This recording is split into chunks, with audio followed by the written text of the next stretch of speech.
ગામ ખાતે ગઢ ચોવીસી સમાજ દ્વારા પ્રથમ વખત જ તેજસ્વી છાત્રોનું સન્માન કરવામાં આવ્યું।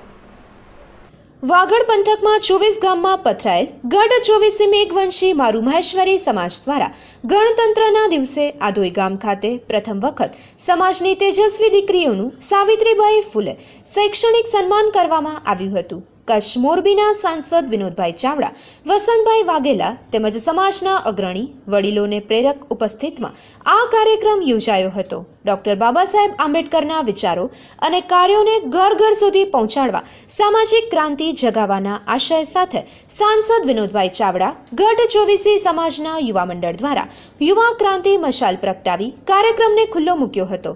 ભીમરાવ આંબેડકરના ગીત સાથે વિદ્યાર્થીઓએ અભિનય આપ્યો હતો। અમૃતલાલ ભટ્ટીએ શાબ્દિક સ્વાગત કર્યું હતું। સમાજ માટે ઇતિહાસ એવા આ કાર્યક્રમમાં સન્માનિત વિદ્યાર્થીનીઓ ઉર્મિલા સોલંકી અને કાજલ કારિયાએ કન્યા શિક્ષણથી સમાજની ઉન્નતિ પર વક્તવ્ય આપ્યું હતું। પંચાયતી રાજ શાસનમાં ચૂંટાયેલી તેમજ અન્ય ક્ષેત્રની સમાજની સન્નારીઓ મીઠીબેન ખાણિયા, હીરુબેન રાઠોડ, લક્ષ્મીબેન દેડા, ગોમતીબેન ચાવડા, ગીતાબેન ભટ્ટી, તારાબેન બદ્રુ વગેરે સમાજના ઇતિહાસમાં પ્રથમવાર વડીલો સાથે જ સ્ટેજ પર બેસવા સાથે વક્તવ્ય આપ્યું હતું। ધોરણ 10 અને તેથી ઉચ્ચ શિક્ષણ મેળવી ખૂબ સારું પરિણામ મેળવવાના સમાજની 30 જેટલી છાત્રાઓને સાંસદ વિનોદભાઈ ચાવડાના હસ્તે મોમેન્ટો અને સાવિત્રીબાઈ ફૂલે પ્રમાણપત્ર દ્વારા સન્માન કરવામાં આવ્યું હતું। પંચાયતી રાજ શાસન વ્યવસ્થામાં વિવિધ હોદ્દા પર ચૂંટાયેલા સમાજના પ્રતિનિધિઓ અને સરકારી કર્મચારી, વકીલ, ડોક્ટર વગેરે પણ સમાજના યુવા મંડળ દ્વારા સન્માન કરવામાં આવ્યું હતું। આ સાથે કાર્યક્રમના દાતાઓનું પણ સન્માન કરાયું હતું। આ પ્રસંગે સાંસદ વિનોદભાઈ ચાવડાએ ઉદ્બોધન આપતા જણાવ્યું હતું કે બાબા સાહેબ માત્ર દલિતોના નહીં પણ દેશના બંધારણના ઘડવૈયા અને કરોડો વંચિતોના મસીહા હતા।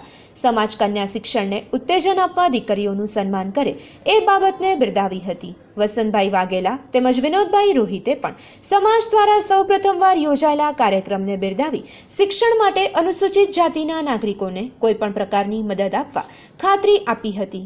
ગઢ ચોવીસી સમાજમાં સમૂહ લગ્ન પુનઃ યોજવા, કન્યા શિક્ષણ માટે તાલીમ વર્ગ શરૂ કરવા, સમાજની એક વિશાળ સમાજવાડી બનાવવા નિર્ણય લેવાયા હતા।